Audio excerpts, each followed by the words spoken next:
he forgets his pillow. His pillow. His pillow every time. His pillow or a blanket. And I swear to God, I get so mad at him every time because he's like, dude, I got to go to Walmart. I'm like, dude, no. Like,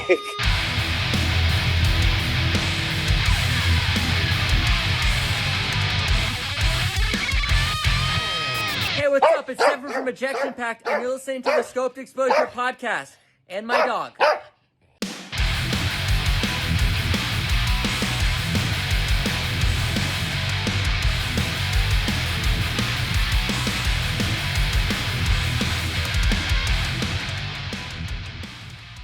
You got your bev as well?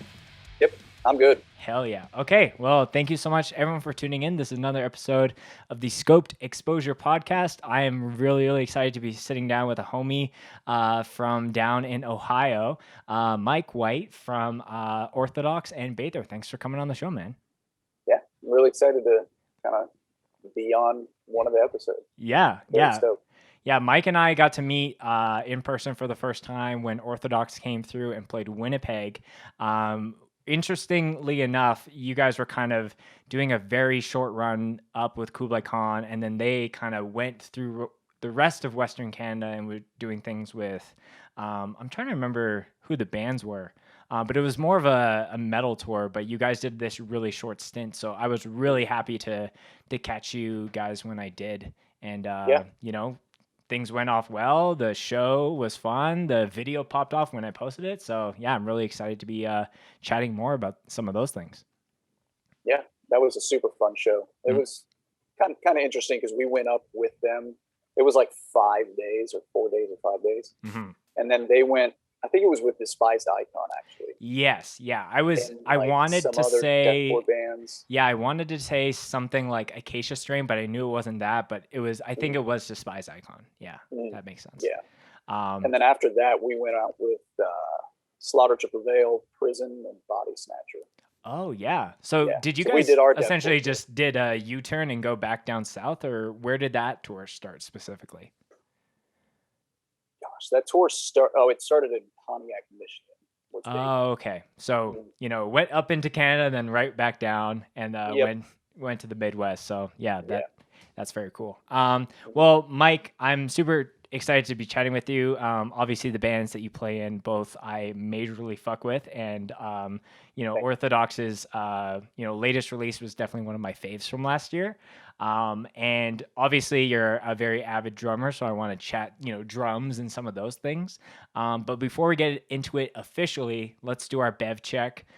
Tell the people at home what you're sipping on, and yeah, set the bev tone for the episode.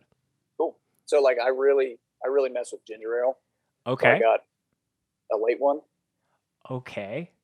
Have you heard of it? No, I haven't. Bring me up to speed on some of that. So it's Ale 8-1, but it's pronounced a late one. Okay. I didn't know that.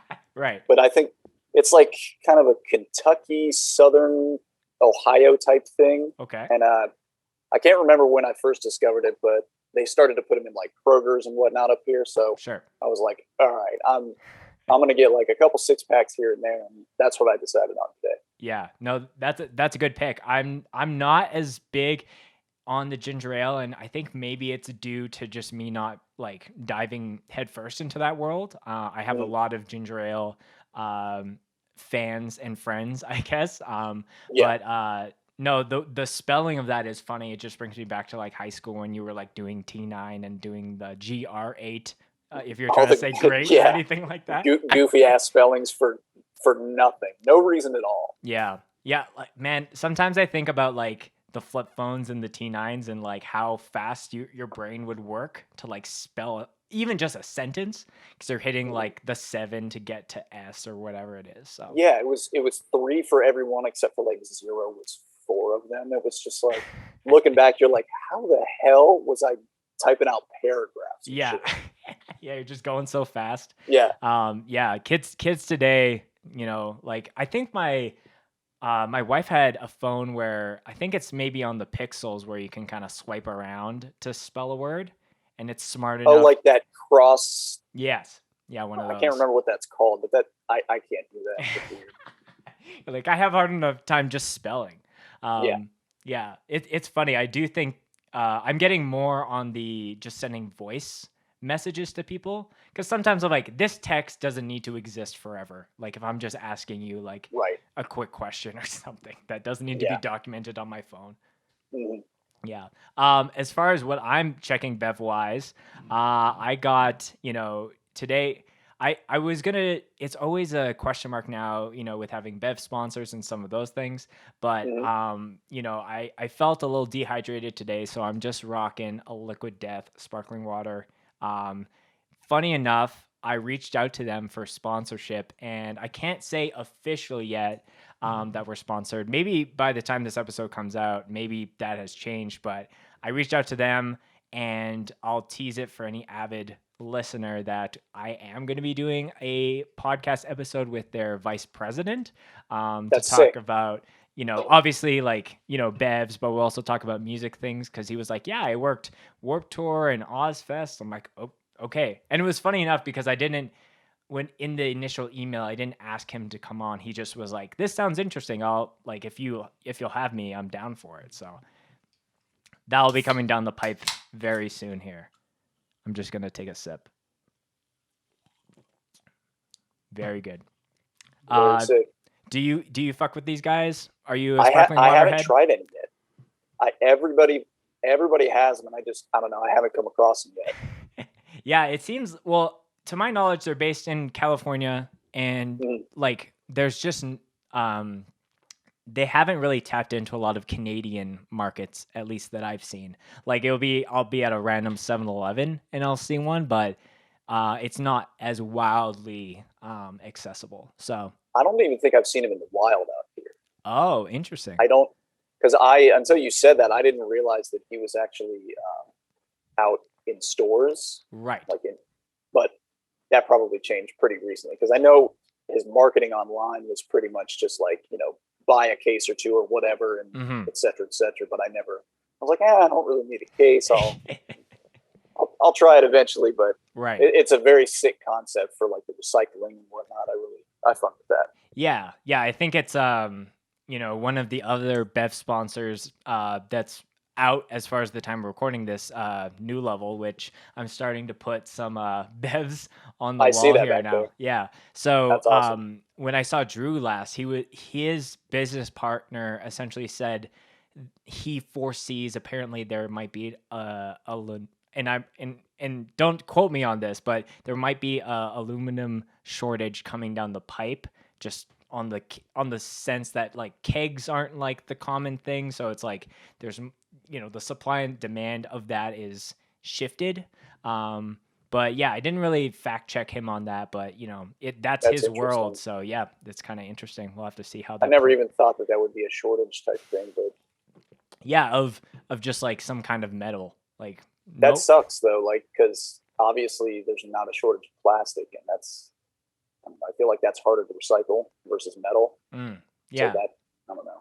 Yeah, I'm not an expert as far as some of those things, so someone have to, if you know all the science behind recycling and all that kind of shit, you can educate people in the comments. But Mike, let's obviously chat some music things. As you know, any first time guests on the show, I like to get context about how they got into heavy music, how they got into metalcore, hardcore, however they want to spin it. So let's go back in time. Tell me some of the first times that you heard, screaming, breakdowns, some of those things, and we'll kind of set the stage for the rest of the episode. Cool. Yeah, so when I was growing up in my house, it was kind of like my parents were they party a lot, on the weekends, and, live music was kind of a thing. My dad was a drummer. Okay. And there was always people ever jamming or playing whatever in the basement, and the PA was always loud as hell. And I was always exposed to like that loud kind of atmosphere, which was very cool. So I grew up around like my dad was in the country, so like John Prine, Merle Haggard, stuff like that. And then my mom was kind of into, just alternative rock on the radio. Around that time, it would have been a lot of Matchbox 20, Collective Soul, stuff like that. Gotcha. And it was cool to me back then, but it wasn't like, I want to listen to that, or I want to like grab that and go. So I can't remember the exact moment, but I know in the early 2000s, I think it was about like 2001, there was like a before school program, after school program at my elementary school. I was in like second, third grade. You drop your kids off in the morning before school for parents that needed to go to work. Right. And there was this kid, I don't even remember his name, his face, but we would always like have CDs and stuff we would listen to. And I remember kind of pulling up his CD booklet, and we would trade CDs and listen to stuff. And back then I didn't have really anything. I remember having the Mission Impossible 2 soundtrack.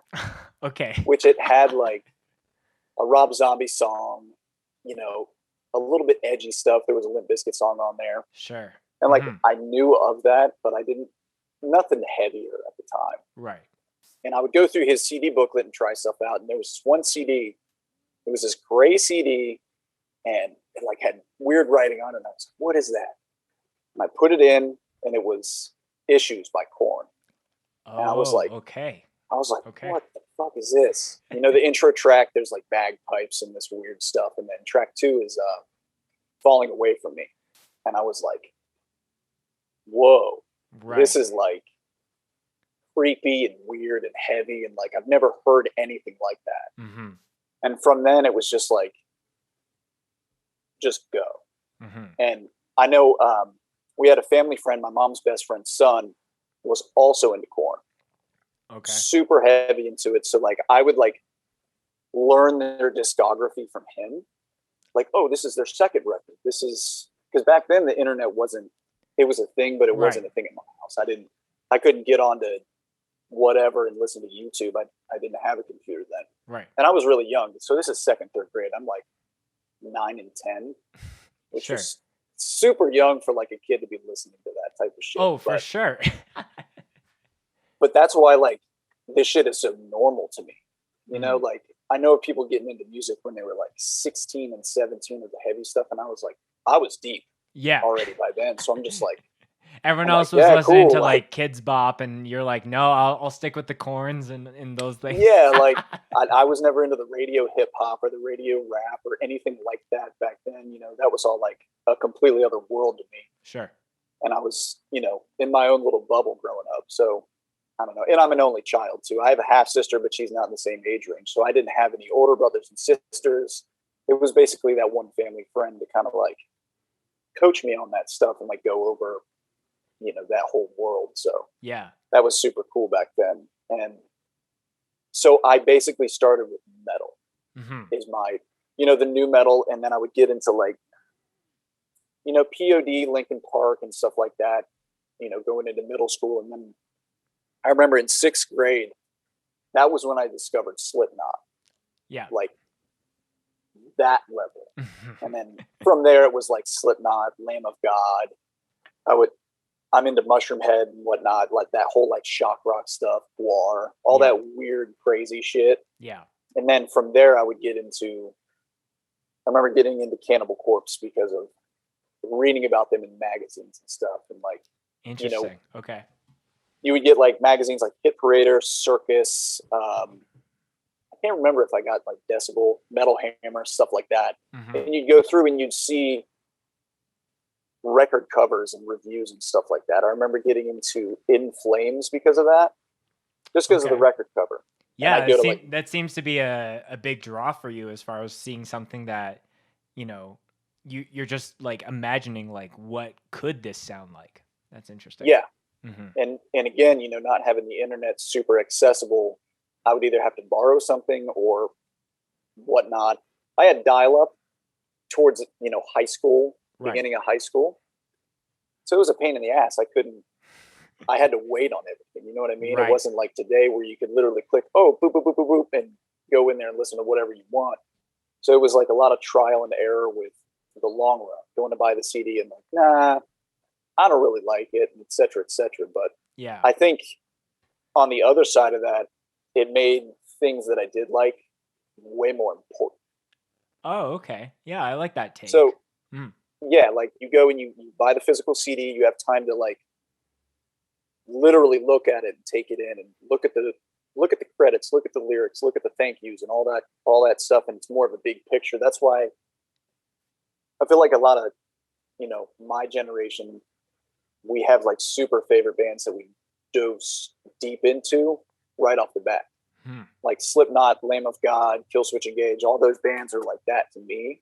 Yeah. Where I know everything about that band because like I could look at it, look it up and take it in. Yeah. Which I think is very important that unfortunately isn't really a thing anymore, I don't think. Yeah. Well, like even just on the accessibility is a huge point. Like any person can be like, listen to this band, it's on my Spotify, and click it and boom. It's not like, oh, we have to go to my house, we have to sit down, we have to put in the Walkman or the cassette player or whatever it is and like, listen to it, have the earbuds or whatever it is. Like, split your earbuds so your buddies can listen. Yeah, real romantic shit. But I do think it's I find that to be a interesting take, but I think you're right that when you're in the store and you're looking at it and sometimes you're like, okay, I'm gonna buy this CD and I know nothing about this band, and it could be a Slipknot and it could be something else where maybe it's like, well, I kind of go this. I'm not trying to bring things back to Bevs all the time, but that's sometimes how I feel about when I'm at a store and I see something that I've never seen before. I have to like look at how it's presented, like look at not the track listing, but some of the flavors and some of those things, and then ultimately take a chance on it. And I remember vividly going to there's a Canadian store. I don't know if it actually exists anymore, but it was kind of like our main place to buy anything CD related. But I would go to HMV and I would like look at stuff and sometimes would only buy something off of the little "For Fans Of" sticker that was in the corner. And I'm like, okay, well, I know like 2 of the 4 bands that are listed here. I might as well give that a shot. And I think it's you see that a little bit now in our day and age with like Spotify. It's like fans also like, and then you have a list of bands, but like a similar artist feature at the bottom, which is I found bands nowadays because of that, which is super cool. Right. And for my band, that's helpful. You know what I mean? For sure. Like if Orthodox pops up under a big band and they're like, oh, cool, boop, boop, boop. Yeah. That's awesome. I do think on a smaller band, like a newer band, I find that sometimes that can be a little diluted or misconstrued because it's all the homies of that band. So, sometimes I look at what my band's, For Fans Of, I'm like, I could see this and this, but I know this is popping up because we're like best friends with all those guys or whatever it is. Yeah. Yep. Yeah. Yep. I've seen that before. Like, I think on Orthodox, a related artist is like I Am and Left Behind and like stuff like that. And I'm like, yeah, that makes sense. Yeah. Yeah. Played with those bands. That makes sense. Yep. Well, Mike, maybe that's a good transition. Just chatting about Orthodox. So, it's Adam. Adam. I was like blanking on I'm like, this should be a caffeine bev, not a water bev. But I had Adam on the show a number of episodes ago, and we were chatting about some of the ways that band formed. But what's interesting is that that band is prides itself as being from Nashville and some of those things, but you live a ways away from the rest of those guys in Ohio. So tell me about some of the behind the scenes of how you came into the picture and, how you've kept things up even in a long distance aspect. So when I was asked to kind of go on the road with Orthodox, it was, hey, I know of you, coming from Adam. I know of you, you're straight edge, et cetera, et cetera. Somebody recommended me for you to maybe fill in on this tour coming up. Mm-hmm. And I was like, okay, I might be into that. Cause I heard Sounds of Loss and I liked it. I guess I was a fan. And he asked me to do the Left Behind, Blessed by the Burn tour. Mm-hmm. Yep. So it was us, Left Behind, and then Mercy Blow. So that was my first kind of like full tour with them to kind of get in and learn the songs, et cetera, et cetera. And that was me. And then the guitarist at the time was Taylor Stevenson, which is, he was one of the original guitarists of Chamber. Oh, and then, okay, sure. And then Jacob Lilly was filling in on bass as well, which he's the vocalist of Chamber. So it was a whole different thing back then. Adam and I are the only members from the time that I joined that are in it now. Sure. And then right after that was the Orthodox headliner tour, which was us, I Am, Chamber, and Peace of Mind was on it as well. Oh, okay, cool. And right before that tour, Adam was like, "Hey, why don't we just, you want to join?" I was like, "Man, fuck it, like, cool, yeah, that sounds good to me." This is, it's always been like the music that I actually liked. At the end of the day, through all the other music that I was into, I'm like a new metal dude.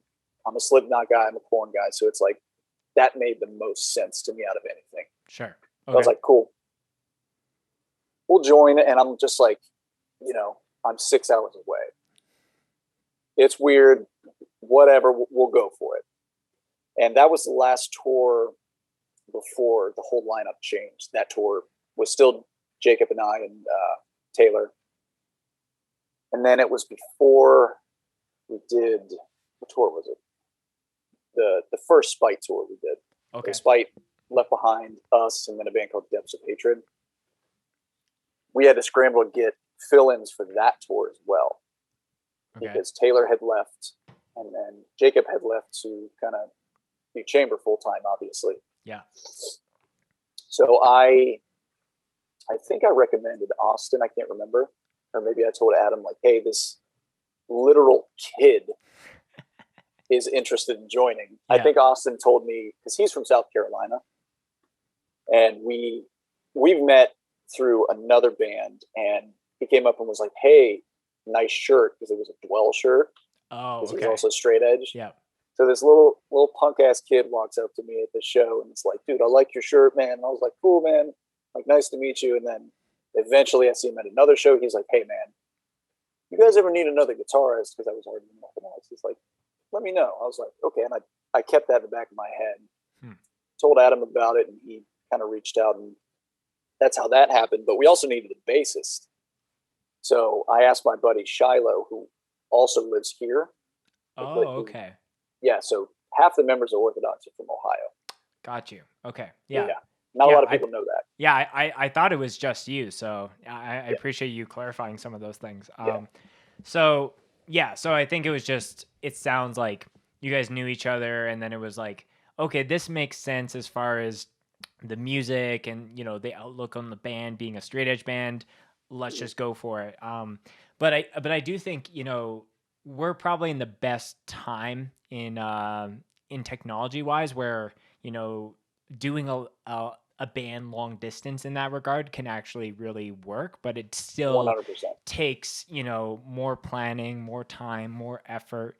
There's been a lot of times where, because I've been living in Calgary for almost 4 years, and I was trying to do one of my bands from back home in Winnipeg long distance.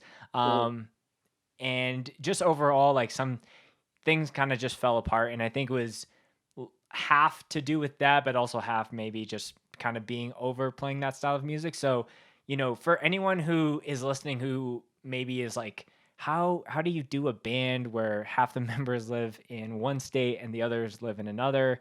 Tell me some of the hurdles that you guys have to go through when it comes to writing new music, getting tightened up for a tour, and some of those things. It falls a lot on like the planning aspect. You have to be, the group chat's always going off about, what dates are we available? Okay, double check those dates, get those requested off, because like, when Shiloh and I get in the car to come down there, it's like, that's a 6 hour drive, 6 hours back. It's like, and then you have to also plan when we're there, to get this done in that amount of time. We've always gotten together for like 3 or 4 days before a tour. So it's like, plan out the set list a month before that. Mm-hmm. So you can practice, practice your instrument by yourself, learn these songs that maybe you haven't played in a long time or haven't played at all from, whatever record. Get them down in the order, make a playlist on your phone, do all that shit, and get familiar, get the vibe down, and then go down there, practice for a couple hours, get everything in order, sort through the merch that gets delivered. That's always super fun. And then, a lot of bands, like locally, like Bather, we don't really have to deal with that planning. It's just like, all right, we'll meet up on Sunday, practice, do whatever. If we have to tour, like if we forget something, oh shit, turn around, go back.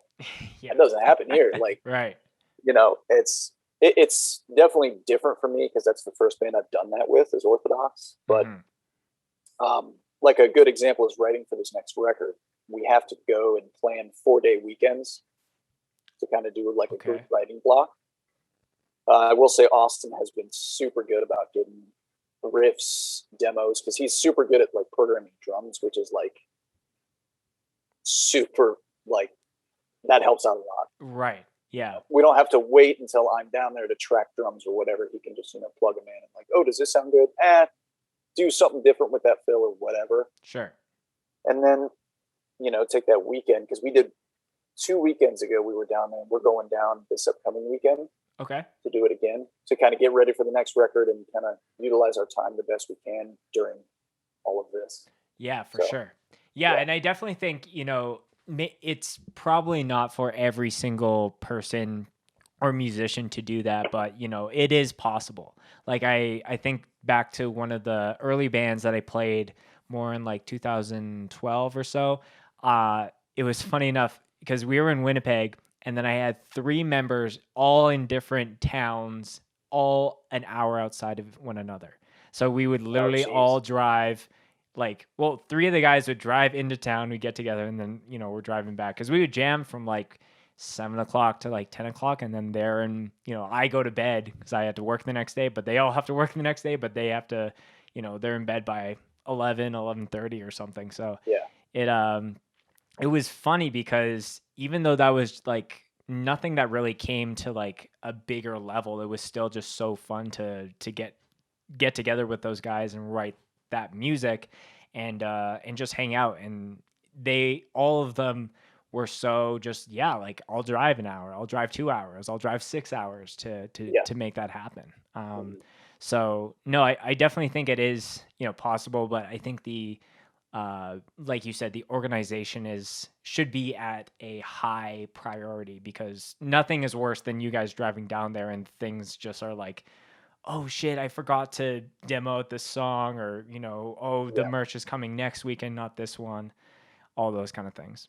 Yeah. It's gotta be by the book. It's gotta be, especially when you're going on tour, that's like a whole nother thing. It's like, if I forget something, all right, sleeping bag. Okay. I got to buy it. Like, right.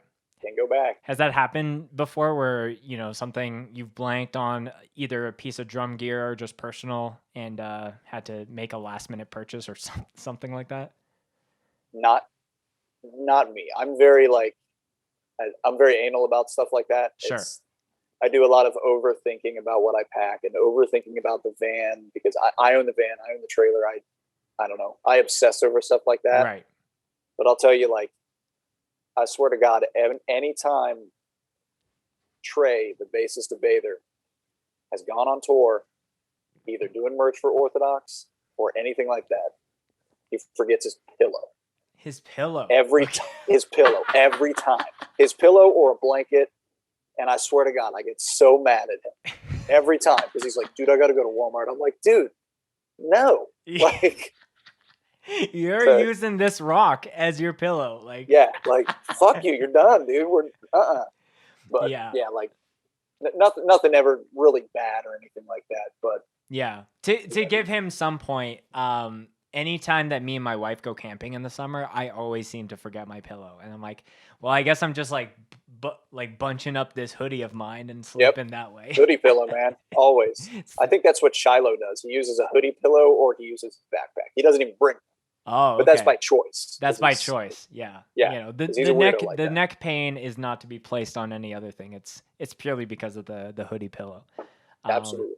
But no, it is cool to hear that, and I hope that, you know, if there are people that are either in the midst of that themselves, or they've even just thought about, like, you know, jamming with their friends in another state or another country, even in even just, it doesn't even need to be a serious matter. The fact that you can, you know, do like demo things onto your computer and send it, and then people can do vocals, and like I know the amount of different little projects that can pop up because of being able to be connected that way is, you know, is infinite ultimately.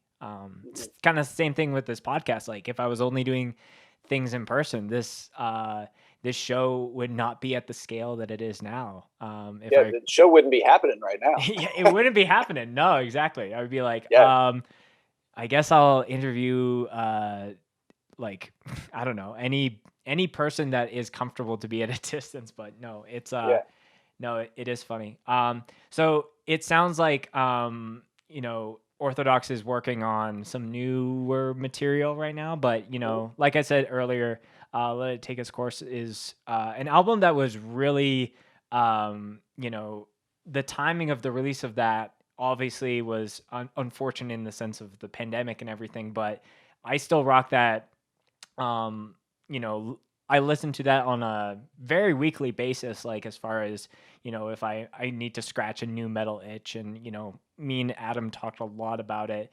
You know, as far as your overall thoughts about, you know, how that, you know, how that was received and how things played out while not being able to play that out in a touring aspect. And, you know, because I think it was, you know, an album that put you guys onto a number of new listeners that might not have heard Sounds of Loss or stuff before that.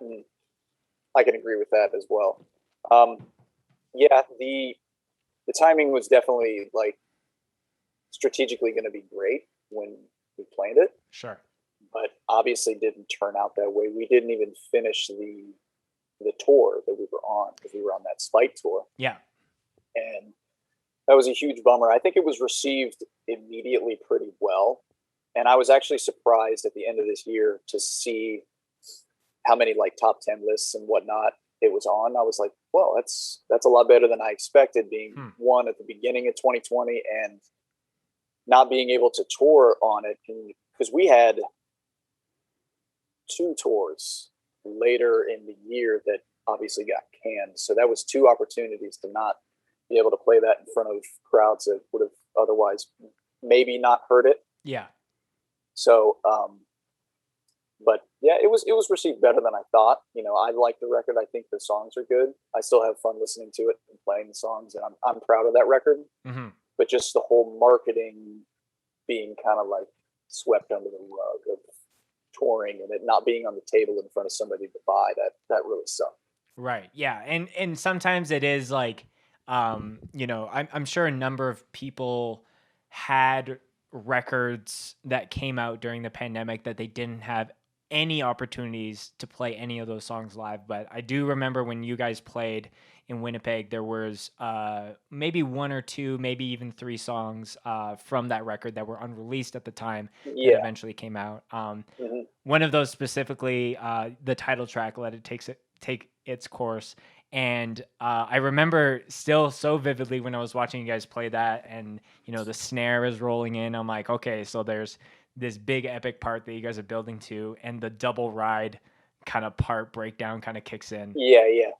And I was like, okay, I am like forever sold on this band. So, you know, double ride parts are not something that you typically like hear. So, you know, break down some of how that idea came to be, and you know, the execution of that. So that part, when that song was originally written, I think it was Adam and Taylor Stevenson. Okay.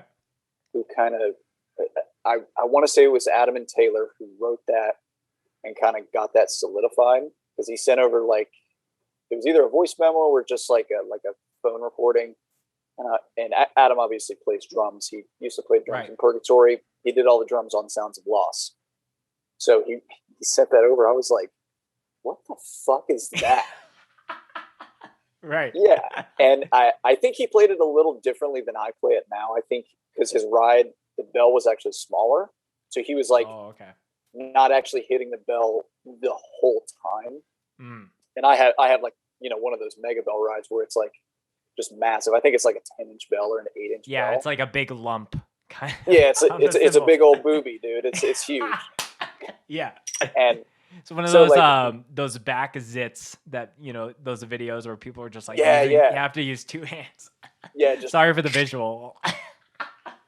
And yeah, like when I got my hands on it, I was like, nah, dude, I'm playing that whole fucking thing on that bell. Right. So like that's always super fun to play. And I always, when we play it, I look around the room to see like people's reaction. They're always, what the fuck?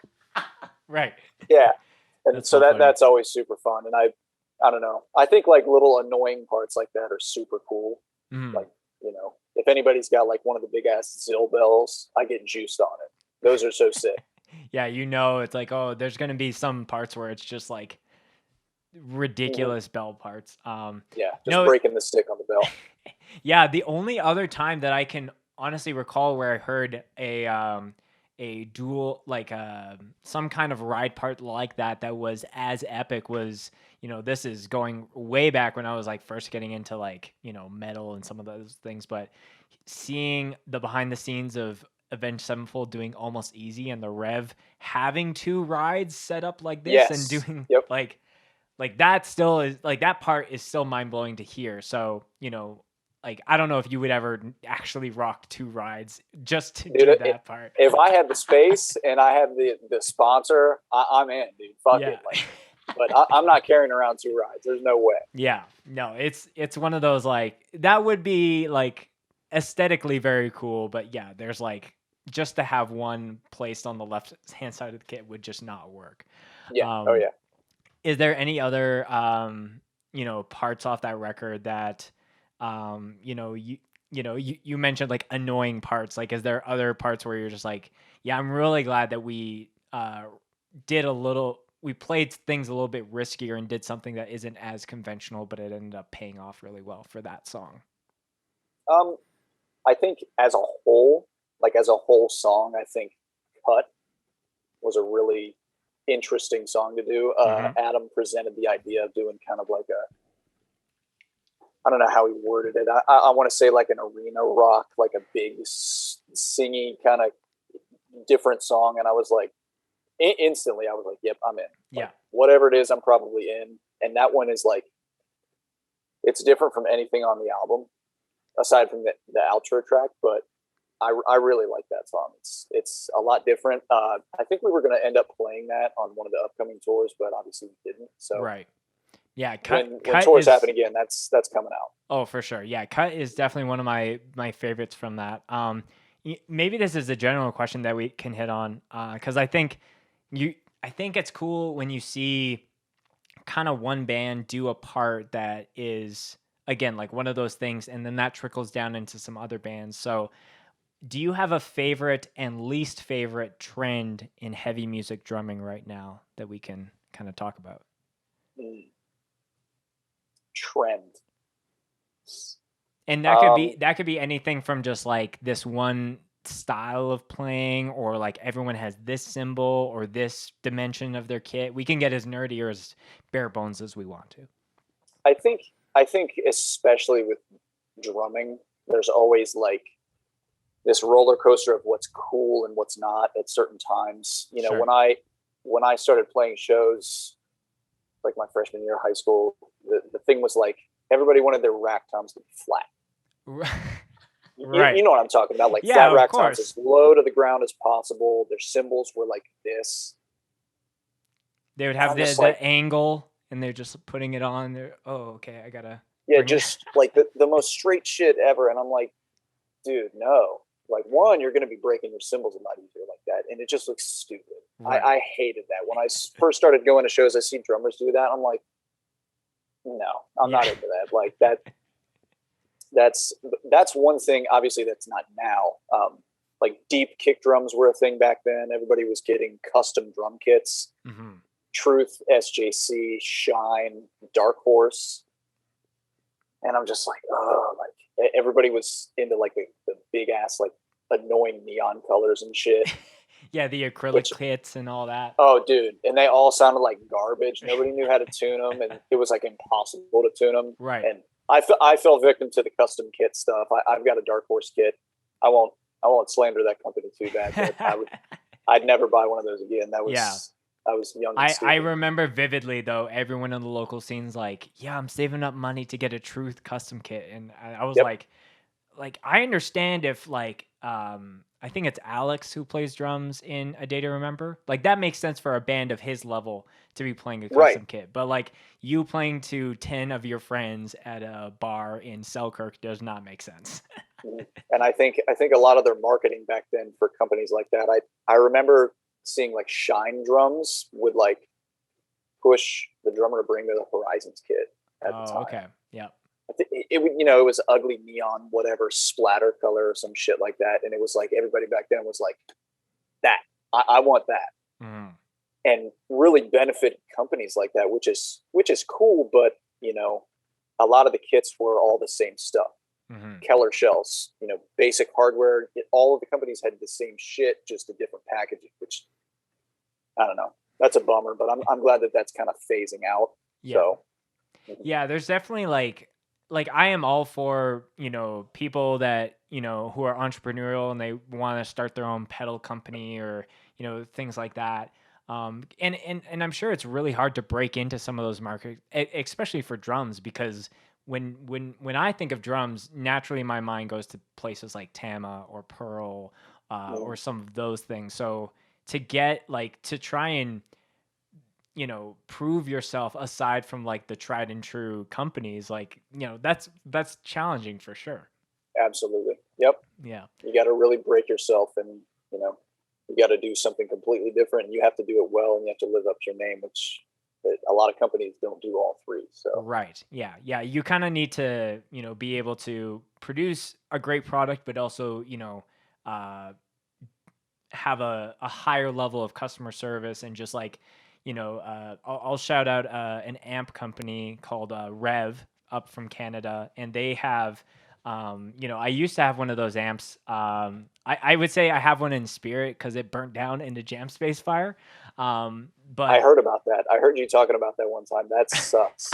Yeah, it's sorry for anyone who's an avid listener and I have to retell this story, but essentially what happened is, grew up in Winnipeg and I had 2 amps. So I had like the Rev and the orange cab, and then I had my 5150 and this Bugera cab. This was like $100 cab that I just picked up on Kijiji. But essentially when I was moving, I was like, okay, I'll have one in Winnipeg for my one band and then one in Calgary, when I want to play in another band, because in-game didn't exist yet. And then I woke up one morning and Sean, my bass player, was like, yeah, the Jam Space is on fire. And yeah, that's what's going on. And so and I was just someone that just left gear there. And I'm sure a number of people listening have drum sets or amps or even just a box of merch that they've left at a friend's house for years and it's still there and those kind of things. But yeah, that was unfortunate. So the point that I was trying to bring though is Rev, not only makes a killer product that's up against, PV and Mesa and some of those places, but they're really keen on like their community and their customers who are buying their stuff, troubleshooting if there's something wrong with an update, talking about how to, match an amp with, a style of playing or what you're getting after. So yeah, I definitely think that you need to produce a great product, but you also need to really give a fuck about the people who are going to give you a chance and grow gradually over time. Absolutely. Yep. It's the devil's in the details with stuff like that. You have to give a shit to get to grow. For sure. And that's with anything, that's with bands who don't give a shit about their fans or give a shit about the product. They just want it to be, heavy or whatever, and they don't actually care. Right. It's going to show. Like, those dudes aren't going to last. We've all met people in the scene who they just want to look cool and whatever. And that was in the details, man. You got to give a shit. You got to do your part. You got to, I don't know. Yeah, you gotta make your impact. Just on the topic of custom things and sponsorships. I know that so are you sponsored by the company that you own that custom kit by? But I also know that you're sponsored by Soultone as well. So Dark Horse, I was endorsing them for a while, and then like I said, I'm not going to slander them too much, but that it doesn't hold up very well. Gotcha. Okay. I just decided, fuck that, I don't care, and I bought Atomic Kit. So, and Soultone, I play Zildjian now. So, okay.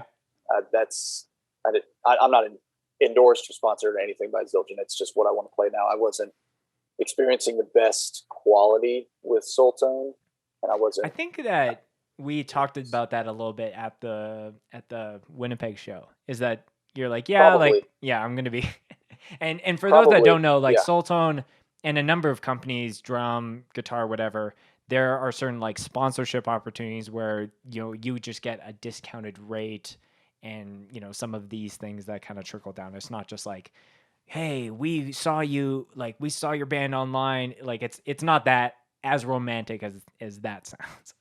No, it's not. And if there's any listeners out there that are like actually, wanting to get endorsed by like a company like that, or really get that kind of stuff, like, I don't know. I would advise against it. I would just play what sounds good. You don't have to have that name behind it. It's sure. When I was growing up, it was like, dude, I want to have like this logo on my kick drum, and I want like this name behind what I play. And it's just like, the band I was playing, it wasn't that good. So who fucking cares? So it's like, sure. The cymbals sound good. Like, their stuff sounds good. Right. It really does. But I don't know. I'd rather just play Zildjian and know exactly what I'm getting myself into. The quality control with that company is a lot better. The same with Sabian, Paiste, Meinl, all the big names. But I don't know. And I like going to like Music Go Round and buying like used cymbals and shit like that. So it's like, right. I wasn't allowed to do that. I wasn't allowed to play Zildjian cymbals live. I wasn't allowed to play like a Paiste cymbal live if I was under the Soultone name. I was like, dude, fuck that. Like, I don't vibe with that. I ended up cracking so many cymbals of theirs on tour, and it's like, dude, I want to play what I want. So right. I choose Zildjian, but I'll play, whatever sounds good. Yeah. Maybe this can be a fun question. If rub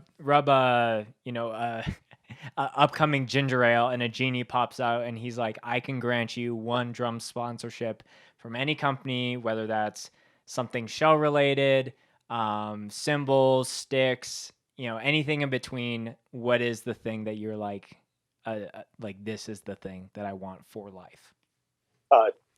Whatever it would be a cymbal company for sure. For sure. Whether it be, Zildjian, Paiste, Sabian, I'm going with cymbals because that shit is expensive and they will always break. Right. 100%. Yeah. Your crash cymbal is going to break. Your China is going to break, period. Like, I don't care what drummer you are.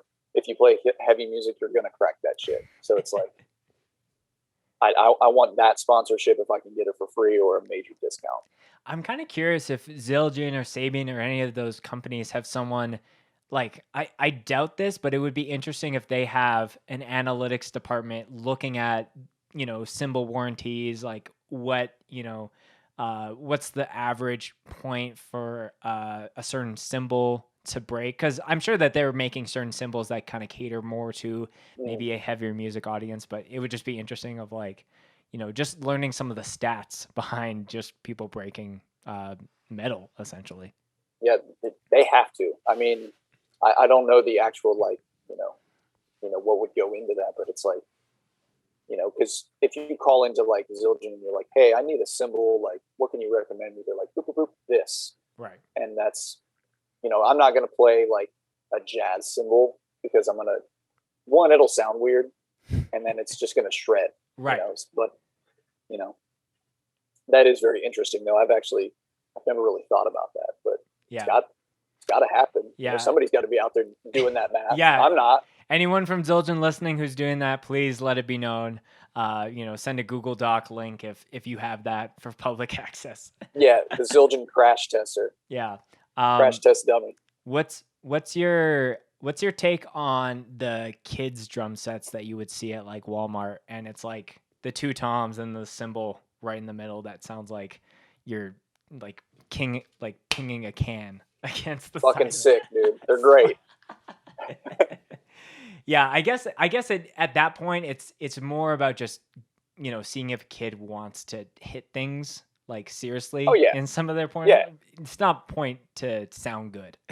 Yeah. Oh yeah. It's like are they going to have fun with it? Right.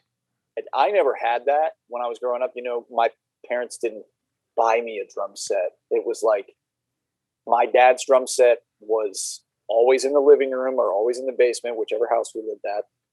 And it was there.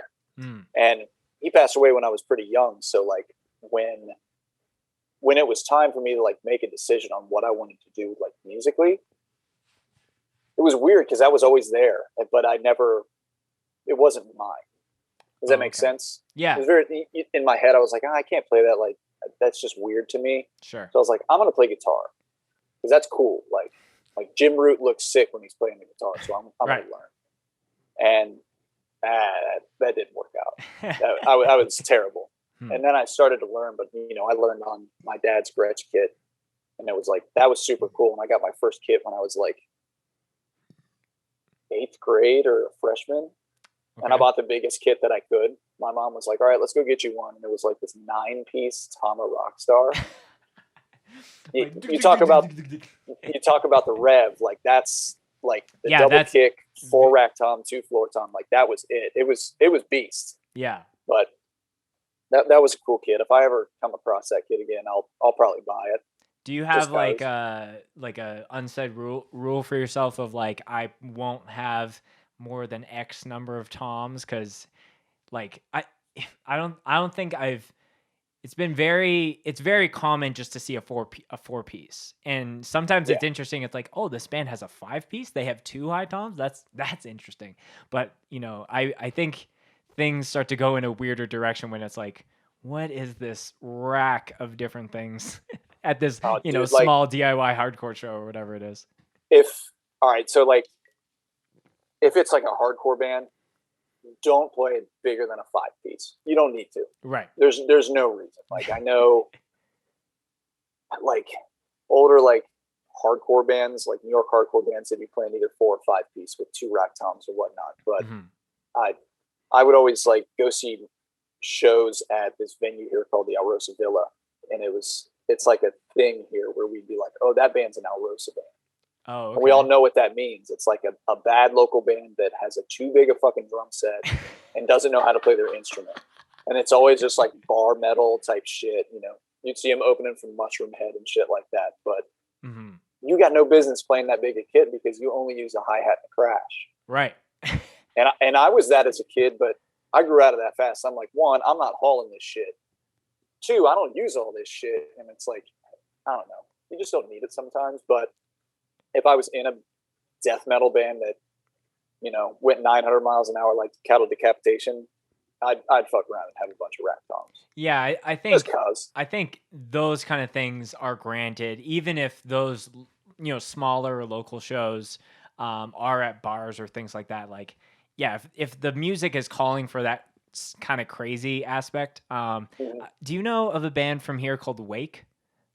Yeah, that band's sick. Yeah, so Joshua, or Josh, I'm not sure which he goes by, but Josh, I think he plays a 6. So he's got, you know, 2, I don't know, I think he just has 1 floor tom, but, you know, like that, like talk about someone who's actually utilizing all aspects of the kit. Like he'll do blast beats, and then he'll do, because we talked about this, I did like a little behind the scenes thing for their latest release where he'll do like tom blasts. So he'll be like blasting on the snare and then kind of move it over to different toms. So, and to see him do that, you know, in the flesh, it's like, oh, okay, that makes sense. You need, you know, 4, 5, 6 toms. But if you're just playing like, you know, butt rock, like you don't need like anything like more. If the dynamics call for it, like that's sick. Yeah, definitely. That record they put out, that was last year, wasn't it? Yeah, Confluence. Yes. Yeah. It was cool. Yeah, it was. You know, like they put out.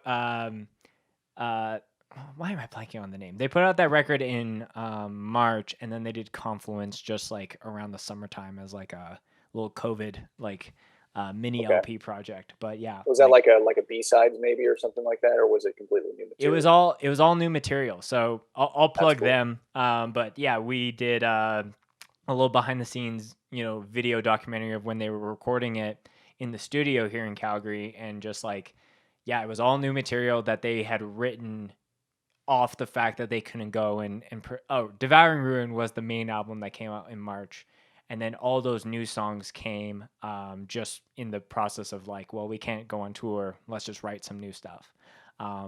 So, and I know that there is something, I don't know by the time of when, I think it's already announced, and maybe I can plug it here on the show. I think that's fine. I'm not going to get in trouble for that, but they're on a Decibel's 20-year live stream series. If you saw that, but it's like Full of Hell is on that, and there's a number of other bands. But we did a pre-recorded live set that will be premiering. I think it's like around April. So yeah, we got together and did that, and they played 2 songs off Devouring and then 1 off of Confluence. So to see him do his like Tom Blast is like very, very cool. And I hope, like you were bringing up with Let It Take Its Course, like I'm sure there's going to be people at shows who would see that when he does those parts and just like blown away, like, what, you can do that with your hands? Yeah. It's cool to see drummers think like that too. Mm-hmm. We've chatted a lot about drums. I think it would be very naive to not bring up the fact that people, and not even just hardcore but just heavy music on a shows aren't happening right now, and probably you might have some relief because of this, but I think anyone who's been a drummer has probably faced those people at a show that have been like, hey man, is there any way that I could borrow, your kit tonight? I just couldn't get it into my truck or whatever it is. So what's your take on loaning gear, especially on a, drumming aspect? What's, the proper etiquette? And then are there any like horror stories, from either playing shows, on the road or just even the local scene where things have, gone sideways and you're just like, how have you not given more of a shit about what you're doing? So I don't know, one of the etiquettes is like, I don't ever really like ask to borrow cymbals. Mm-hmm. I would never do that. I don't like when people ask me for my cymbals. If somebody asks me for like my snare, like I don't really care. It depends on the shells though. Like I don't, I bought one of those new Tama SLP big black steel kits. So it's like matte black and it scratches pretty easily. And I know like on tour that shit'll happen, but like on my own accord, like that's my bad if I do that. I don't like it to be anybody else's. I'm pretty anal about my snare. Like I don't like people like taking it off stage or anything like that, because this is funny. I was filling in for that band Church Tongue, if you're familiar with them. Mm-hmm. We were playing a show in Greensboro, North Carolina, and their vocalist Mike, he like accidentally knocked my snare over. Oh, okay.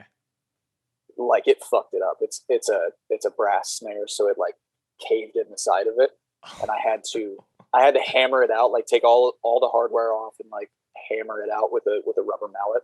Oh, shit. So that's just like one thing. Like it shows, it's like you just really have to be careful with other people's shit. Mm-hmm. If I'm playing a local show, on a lot of occasions, I'll be like, hey, I'm bringing my kit. If I'm playing 1 set or 2 sets or whatever that night, I'll be like, let me just backline the drums. Yeah. I've got like a 5-piece pork pie kit that I use. It sounds good. And it's like, I don't know, it's like my beater set. I don't really care who plays on it. It always sounds good. It's just like a universal set. But no real like horror stories. I played a show one time and my friend was backlining his kit, and I use wood beaters. So if you use wood beaters on like a plastic pad on the kick drum and it like wears it away to the sticky side, right, it will stick to it. Or A lot of people will crazy. cover up like a cracked head with duct tape. But once you wear away that duct tape, if you've got a felt beater, it won't stick to it, but a wood beater will. Okay. Like it literally heats it up and like sticks to it. That happened at a show, and I was like, dude, I can't fucking play this. It was for my band Natural Selection, and it's kind of like a death metal-ish kind of band. So I'm like playing pretty quick, and I couldn't. It would just kept sticking. So I had to like move the kit off stage and go like 5 minutes down the road to our practice space, get my drums, and come back. Oh, I was just like, dude, I cannot do this. Like, we were playing a show. It was like with Rock Bottom and this band from here called Empire of Rats. Mm-hmm. And I was like super stoked for the show, but I was like, fuck, dude, are you kidding me? But that was like the only thing. Like, I felt bad for my friend because he was like, dude, I'm so sorry. I had no idea. But that's just one of the things that I've had happen. But yeah, no cymbals, and like, you're not using my good kit. Right. Yeah. And I think it should go without saying, like, if you are trying to, you know, do any band of any scale, like, you should give a fuck about your gear package. And, you know, obviously things are going to happen where it like, obviously there's going to be times where it's like, there's 5 bands playing this tiny little pizzeria. Maybe there should only be 2 cabs that are brought to the show. Like, yes, yeah. Like, because and work that out ahead of time. Yes, 100%.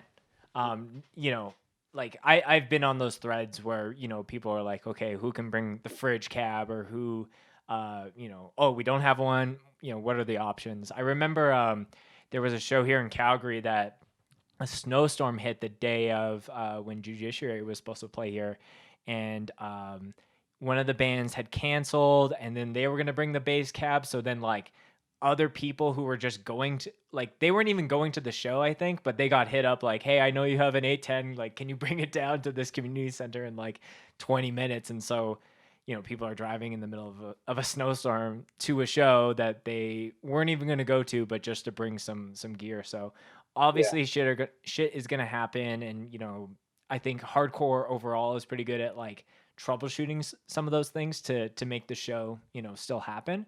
But, you know, if you care about, you know, gear to any degree, you should just own your own shit and not have to rely on other people. Because there's been too many times where I've literally been unplugging my guitar from a set and someone's like, yo, we're playing a surprise set. Can I borrow your guitar pick, patch cord, amp, everything? I'm like, sure. Like, I guess. Like, it's not even... And it's... Yeah, it's those situations where it's just like, motherfucker, really? Right now? Right. You couldn't have told me like before the show? Yeah. Like, I could have at least like prepared, maybe change the strings out or whatever. Like, don't do that shit. Like, I've had people ask me right after the set, yo man, good set. Can I borrow a cymbal stand or whatever? And I'm like, fuck it. Like, yeah. Take this cymbal stand. But it's just like, you should have asked me at load-in. Right. When you're setting your shit up, you're like, oh, dude, I totally forgot my boom stand, or I forgot my kick pedal, or whatever. Like, find somebody. Don't do that shit when you're going on stage. Unless, like, something literally broke in your hands on the way up. Right. Yeah. People are goofy, man. What's the one thing in your drum arsenal? You know, you said you're pretty good at, like, making sure all the, you know, T's are crossed and I's are dotted, but is there something that you seem to always like, where is this again, or did I bring this, or something, you know, is disappears from you unexpectedly? If I'm going to like practice and stuff, I'll always fuck up and forget my hi-hat clutch. Oh, okay. So like just that little piece that goes on the hi-hat bar, it's like I always seem to like misplace that or forget that, or like one cymbal stand, because I'll have different parts and pieces in different places. Right. But I've never like had something get away from me or whatnot, because I always have like all my shit in cases and whatnot. I keep this Carhartt tool bag with me, and I keep parts and pieces and extra parts. Like if somebody leaves like some little piece of something on the stage that I can use maybe later, I grab it. And right. Like if nobody claims it, like that's mine, and I'm putting it in my toolbox, and that's always helped me. I've always like gone in there to grab like one random piece of something, or like a tool that I've got in there. So like that's always helped me, you know, in the past with troubleshooting some shit. But yeah, I've heard of drummers like forgetting their like throne a lot. Yep. It's like, that's the one piece. Like, you have to sit down. Yeah. You know what I mean? So it's like, you cannot like. It's not like, oh, I forgot my second crash. I guess I'm just not using that at the show. It's like, you need to sit down. Yeah. And, nothing is worse than watching a drummer try to play drums on like a normie stool or anything like that. Like, it just it looks like the worst time in the world. Oh, dude, kitchen chair or something like that. I've had to do that like once or twice for just whatever show, and it's just like, I'm never doing that again. So I make sure my throne fits in my hardware case. It's like, I'm not fucking forgetting that. Right. Yeah, I think I wanted to ask that question because I think I saw some meme where it's like, just either like drum keys always go missing, or like people like are like, hey, can I borrow this, and then they never return it or something like that. That's one thing. Drum keys. Everybody always asks somebody for it, and I'm guilty of it too. Where I'm just like, why don't I have that? I've got one on my keychain, and then I always try to keep. I know Tama like puts a stock drum key on their pedals, which is cool. It's got like a little. Like, I have seen those. Yeah. It's just like a little thing you put in there, and it's got like a multi-tool thing for like whatever you need to tighten on the pedal. And I always try to make sure that I put that back in my pedal when I'm done playing, because I'll keep all my keys, like one drum key on my snare or my floor tom if I need to tune right during the set. A lot of drummers do that, but that's one thing that most drummers forget, is just a drum key sometimes. Yeah. Everyone should just get a chain with that around their neck or on their keychain or whatever it is. Right. I'm curious on your take on this as well, because I think that there's maybe a trend on someone who's a vocalist or a guitar player and they're in multiple bands, where it's like, oh, like, is that not the best thing, but like is there going to be a situation where that person's writing lyrics, but then they're going to favor one band or the other? Same thing with guitar parts. Like, if someone's playing in like two hardcore bands, like, it's like, oh, like and they're both maybe the main songwriter. It's like, you could write something. It's like, which band am I going to do this? But when it comes to drums, I can't really like, and just correct me if I'm out to lunch or something, but it's one of those things where it's not as detrimental on like the songwriting aspect. What's your take on that? Yeah, like I know that I'm obviously in like a few bands. It's not to say it's the same shit across the board, but it's very like, I do change my style depending on what band, but it's like it's not like you said, one a guy does vocals for a hardcore band and he does guitar, like with, he kind of he favors one or the other. Sure, yeah. But it's like, I have to play, just as interesting and hard for Bather as I do Orthodox or, whatever project I'm working on. But it's like, it's pretty much the same shit across the board, which is nice. And all I have to worry about is drums. Yeah. And like, we'll definitely chat about Bather, but like, I do see, those bands are similar in the sense of, being heavy and some of those things, but you can definitely see the differences on like, there are certain parts that definitely work on Orthodox stuff that probably would never come in a Bather environment, and vice versa as well. Right. Yeah. I'm not going to blast beat like I do for Bather for Orthodox. I'm not going to play like like a weird like bell breakdown for Bather. It's like it's just not going to happen. Right. So tell me about Bather, because that's like the local project that's in your circle that you're not driving 6 hours to. You guys put out a new EP just kind of at the end of last year, Phantom Guilt. Yeah, just tell me about how that band started. Was that going on before you joined up with Orthodox? That band actually was a different band before that. It was a band called Forest Wars. Oh, okay. And based out of a town called Chillicothe, Ohio, which is about an hour south of where I'm at. Okay. And they hit me up in, I think, fall of 2016 to fill in for Forest Wars. Their old drummer, his name is Jesse. He actually owns a record shop down there called Apollo Records, where we practice. Cool. So Jesse was focusing on Apollo, and he's in another band called From Another Planet, and I think he does some cover stuff and whatnot. So he just couldn't tour and whatnot. So I started filling in, and I did like a few short weekend runs or stuff with them. And then we started writing new music once they asked me to join. And we had 6 songs, I think, done, and then we wanted to change the name. So then we just kind of toyed around with some names, and Josh actually came up with the name of Bather.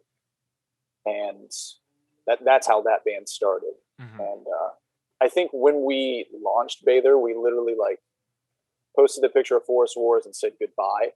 And that was it.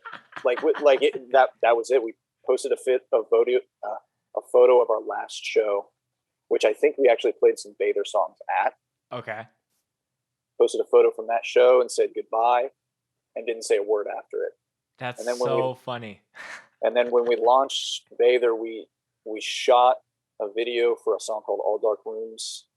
And then, we released everything all at the same time. I think we did like a pre, like, here's the logo, here's the band page.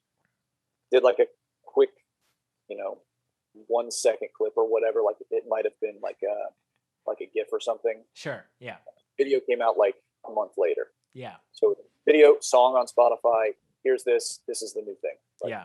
I love that. Just like goodbye. Like it's almost like a computer shutting down and you have no idea of like, wait, what? Yeah. What's happening? But then obviously what happened? The new all thing. Of our friends were like, wait a minute, you were just in the studio. What are you talking about? You're like, yeah, for the next thing. But no, that's cool. I definitely really like the artwork. That seems to be a recurring aspect of when you guys were initially putting out stuff. Is that like talk to me about the direction of that, and how important that was for, I guess, the new aspect of that release. For the first EP or the most recent one? For the most recent one, for Phantom Guild. Okay, so the art direction for that is what you're asking, correct? Yeah, it's like the red-ish, like not forest, but like kind of like a field.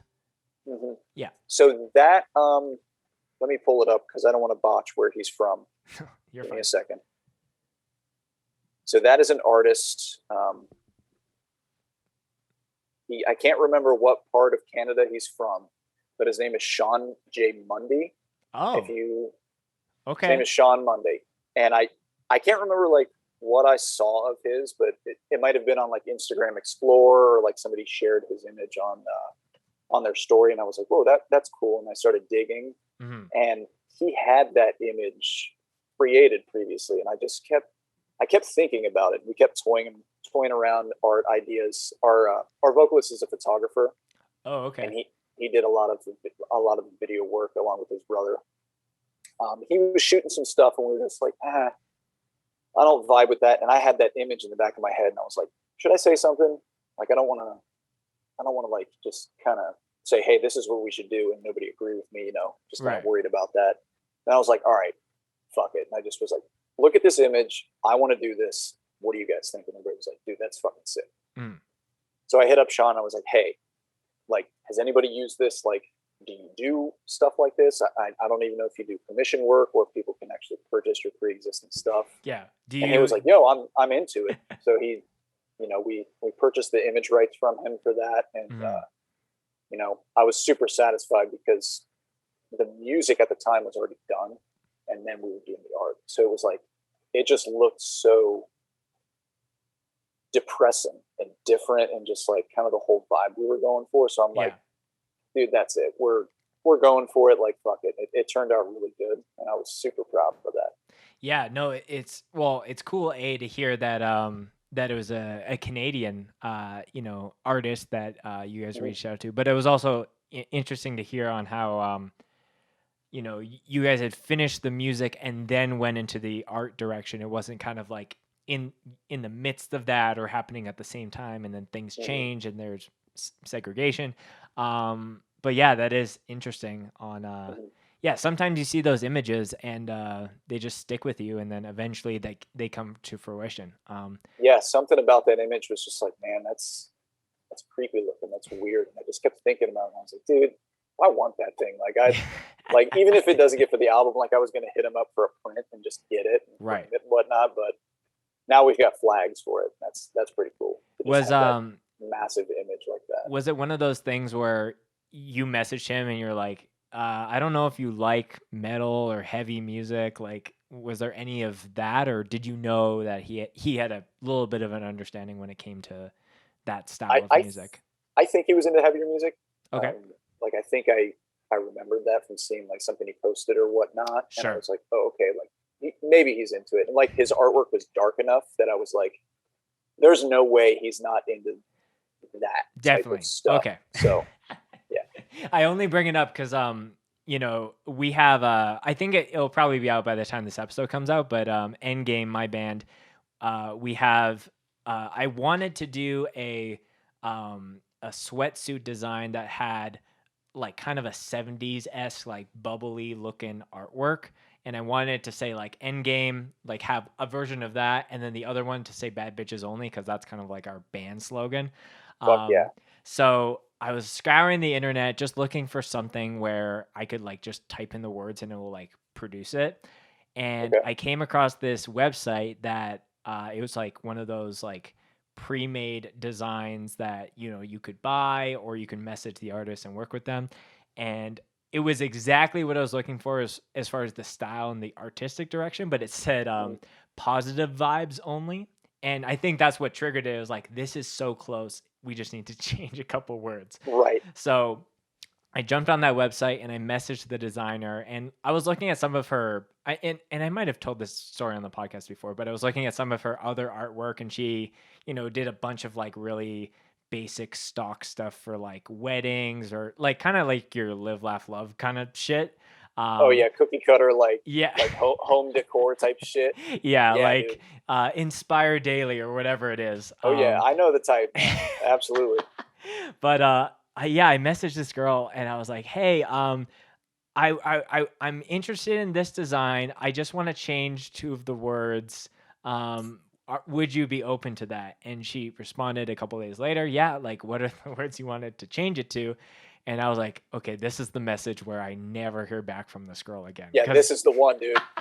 Yeah. So I'm like, can you change positive vibes to bad bitches? And I was like, I'm going to send this and never hear from this person again. One of those ones where you just hit the button and you're like, whoop. Yep. Here it goes. Yeah, here it goes. And and she was like, and I think I was trying to like rationalize it to her. I was like, it's for my band. Like, it's kind of our thing. Like, I'm sorry if that's a little weird. And she was like, yeah, we can try that. We can try that. Yep. She was uncomfortable. She's like, that's weird. I don't know anything about this world. Like, I don't know what he's doing, but sure. Yeah, I think I have it. I'm curious if I send it to you on Instagram, can you react to it here on the podcast? Here, we're making things very meta here. It's just one of those things. And these won't be the final colors per se, but the design is kind of there. I have to. What the fuck is the file name? My desktop is so messy right now, so bear with me as we're going through. Okay, here we go. It's gonna send through. You've seen it? Yep. Oh yeah. Yep. See, I like the bottom right. Just like the contrast of colors. Yes. Yeah, we're doing things a lot more simply. I think it's going to be like purple and white text, but it's going to be something that we're going to use on an ongoing basis for merch. Because so like purple and white, like the circle one on the left, the bottom left. Yes, yeah, kind of similar to that. Yeah, so I think it's going to be on like a heather gray like hoodie, and then just purple and white. That's sick. So yeah, I'm very excited for that. That's awesome. But again, it was just one of those things where I'm like, there is no like. And it was just crazy because I went and looked and like, this is a designer in like Russia. And I'm just like this weird dude in Canada messaging her being like, can you change your really positive, like, you know, graphic to say bad bitches? Yeah. Like, I know you're going for this like really uplifting thing, but like, can you do this? And she probably was like, okay, I get it. Like, Yeah. Like yours is still like positive and like dude, bad bitches only, dude. Yeah. Hell yeah. Yeah. Yeah, straight up. But yeah, I think design and like art and some of those things just have really interesting backstory. So it is cool how you saw something, you know, just even through Instagram and it just stuck with you and that became the artwork of one of your band's projects. That's very cool. Yeah. As far as like how do you think that you know, what was the, you know, the writing and the releasing of that music a little bit more like we know it's going to be released during a pandemic versus like Orthodox was like we're going to be able to do all this stuff and then not being able to do that. Yeah, talk to me about just like the mindset for that and the differences between the two. So from what I remember, we recorded in Chicago. We recorded with Andy Nelson at Bricktop. He's done so many hardcore records, you know, Jesus Peace. He did a bunch of Harm's Way records. He did our first EP, and we wrapped up tracking with him, I want to say January of 2020. Oh, okay. So the record was done, and unlike the Orthodox record, that was done mid 2019.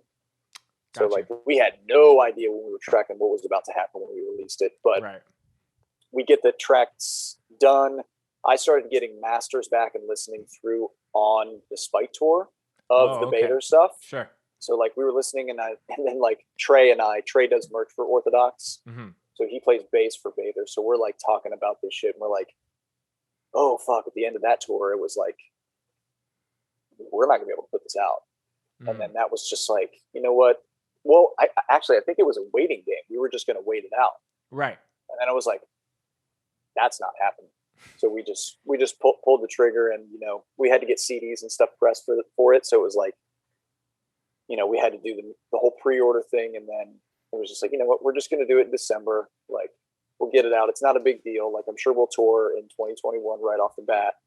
And obviously that didn't happen either, but you know, it was a little different, but, Bather's a smaller band anyway, so it wasn't as bad. Smaller band, smaller release, you know, physically. It's only 4 songs. So it was like, that's not really too big of a deal. Mm-hmm. But I wish we could have played those songs in front of people. Yeah. Still haven't played them. Yeah. So yeah, I am really curious on just like my optimistic hope is that people, you know, won't feel like, okay, well, here's the song that like we put out during the pandemic but we also have this new album that we're also on tour promoting at the same time. I'm sure there's going to be that, but I hope that people are just having the break from shows like resets and like rejuvenates a lot of just like, you know, like hardcore fatigue for lack of a better term, as far as like not appreciating like the ridiculously cool thing that is, you know, like going to a live event of any kind. So, you know, whether it's like we wrote this song a month ago or 10 years ago, that people will go off hard for every one of those songs. That's the hope, at least for me. So that's what I'm hoping for, dude. Like, you know, I was talking to the guys at one of the last practices we had, and I was like, dude, whatever show that we play, you know, as our first show back, like I want to play first. I want to fight for slot 1, like for real. Like I want to be the first band to play that show back.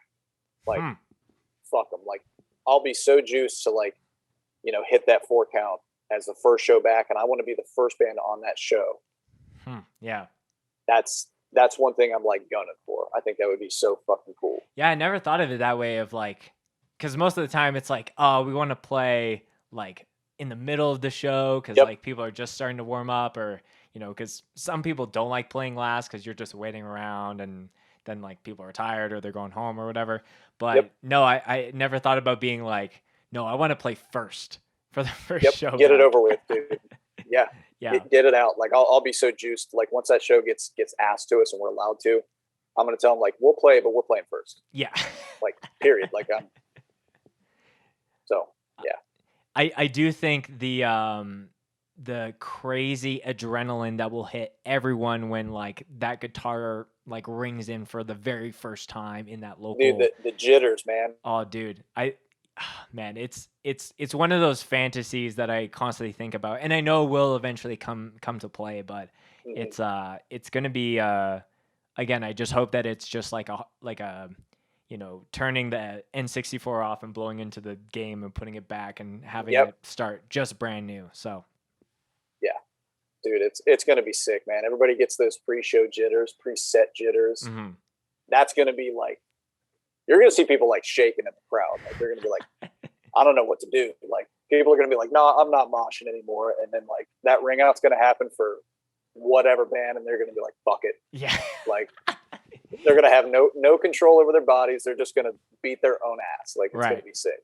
Yeah. And I think I do think that there is gonna be a period of like, I think it's wishful thinking to think that it's only gonna be that heightened like show attendance and activity for like forever. Eventually things will be like, things will normal out and people will eventually be like, yeah, I am a dad, or I am, I do have a crazy job that I shouldn't be staying up till 2 a.m. to go to the show.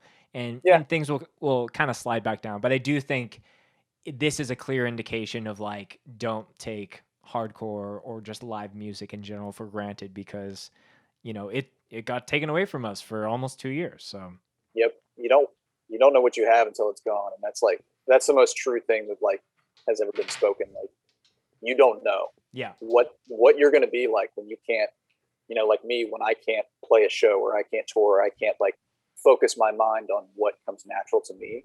Right. It just changes you as a person. Yeah. And I feel like we can kind of start to wrap up the show here, Mike. You brought up, people coming out of the mosh retirement, when shows come back. So the segue, as you know, is a favorite mosh moment or story that you would like to share. I know that you're an avid listener of the show, so I don't know how prepped you are, and if you got a couple in the chamber that you want to fire off here before we wrap up. Yeah, I've kind of tossed it around. I know there's this one story. When I was younger and I would mosh a lot, it was at a venue here called Scully's. Okay. And I want to say it was Impending Doom that was playing. Okay. That's the band that comes to mind. My old band played with them, and I was moshing, and you have those outsiders that are there for like, the metal band. They're there for Impending Doom, the metal band. Right. They're there. And I'm like, dude, fuck that. Like they're gonna play More Than Conquerors, and I'm moshing. Right. And he did the classic thing of like, push him, like go to kick him or whatever. And he did that to me a couple times. And I think I noticed out of the corner of my eye that he was going to do it again. And when I mosh with my glasses off. Anybody who knows me knows that I literally can't see anything. Oh, you got the poor hand dealt to you on the vision side. Oh, dude, it's bad. Like my vision is like right there. Oh, really? So damn. Okay. Oh yeah, it's terrible. So like when I was moshing and he went to do that, I was like, I had it. I said, fuck it. And I just, swung my arm back super hard to just get him away from me. The set ends and the dude walks up to me. He goes, he's pissed. Right. Holding his face. And he's like, motherfucker, you knocked all my teeth out. I knocked like the whole bottom row of his teeth out. Whoa, what? He was drunk, dude. I knocked like 5 or 6 of his teeth out down there. With one swing. With my and it like cut my arm up as I hit him in the teeth. And this other dude comes up to me after the dude explained it to me. And the dude goes, don't worry about him. He's a fucking meth head. Oh my God. I swear to God, I knocked this dude's teeth out, but it was because he had meth mouth. Like his teeth were like fucked up. Like the dude was like a super outsider. Like he was like, he told me that. I was like, oh yeah, that motherfucker definitely does meth. And I accidentally knocked his teeth out. And that story to this day is like pretty funny to me. Like I felt bad at the time, and then he told me that. I was like, well, I mean, like you shouldn't have been fucking with people. Like fucking with people or fucking with meth. And then don't fuck with people. Like that's it. Yeah. If there's any lesson to be learned is don't do meth. And if you are doing meth, don't fuck with people in the pit, because you could lose 1 to 5 teeth. Yeah, and like I've never knocked anybody's teeth out. You know, I'm not like a fighter or anything like that. It was No, just, that is what is so surprising is that like you were like not that I think everyone has done some point of moshing in their life, and whether they do that actively or not now is one thing, but to hear you knocked someone's teeth out is like that's crazy. by That's complete so accident. insane. I was like, oh shit, like, and he was in there like looking for his teeth and shit, and I'm like, dude, I'm so sorry if I see him, I'll let you know. Like, and I was like, dude, I'm not. And he was like drunk as piss, just being annoying afterwards. And I'm just like, dude, buddy, I'm sorry. He's like, let me get you one back. And he's like punching me in the arm and shit. And I'm like, all right, we're done. Like, cool. So he was almost like trying to joke around with it. Kind of, yeah. That's so weird. If someone, and that, man, meth's a crazy thing. Yeah, and like, I don't mosh too much anymore, but like, I've got a pretty bad back. I'm tall, so I have back problems. Mm-hmm. And another funny story was like, I went to go see, what was the tour package? It was Gideon, Polaris. Yeah. Chamber and Burials. You know what package I'm talking about? Yeah, I'm familiar with that. So I went to go see Chamber, and this was like maybe a year and a half to 2 years ago. Okay. And I'm moshing, and I literally threw my back out so bad I had to go lay down out front of the venue. And like the dudes in Burials are walking up to me. They're like, "Hey, buddy, like, good to see you." And I'm just like, just laying flat on my back, and it's like, I don't think I've moshed since. Maybe I think I moshed like on a recent tour we did like one time, but it's like, dude, I don't got the endurance for it anymore. Like maybe when COVID like stops, I'll mosh, but like, you know, I either hurt myself or I hurt somebody else in my mosh, so I'm done. Either throw your back. At least you balance the scales with the two stories of like knocking someone's teeth out and throwing your back out yourself. That was definitely karma coming to collect on that one. It's like, all right, you knocked that meth head's teeth out 6 years ago. Here you go, motherfucker. Yeah, no, so. I think moshing is a young man's game, but I think sometimes the mosh calls at times you least expect it, and then you're like, I did not wear the right shoes for two-stepping, but here we go. And definitely when you see the old guys that never mosh go to mosh, fucking move. Yeah. Those dudes are going out there with a purpose, and like if I see an old dude mosh, and I'm like, okay, I'm staying away. Like that dude's swinging for the fences. So it's like they're down for business, dude. Yeah. No, Yeah, I think both of those stories are a great way to end the show here, Mike. You know, cool. Like I said earlier, really appreciate you. Really appreciate the bands you're a part of, and I hope that, you know, we get to cross paths again sooner than later. And you know, foresee a lot of the new music that you've put out with the bands that you've been a part of in a live setting. As far as excited for it. All of Mike's socials and band links will be in the description of the video and the show notes. But if there's anything that you want to plug or send the people off with before we end it, the floor is yours for whatever you got.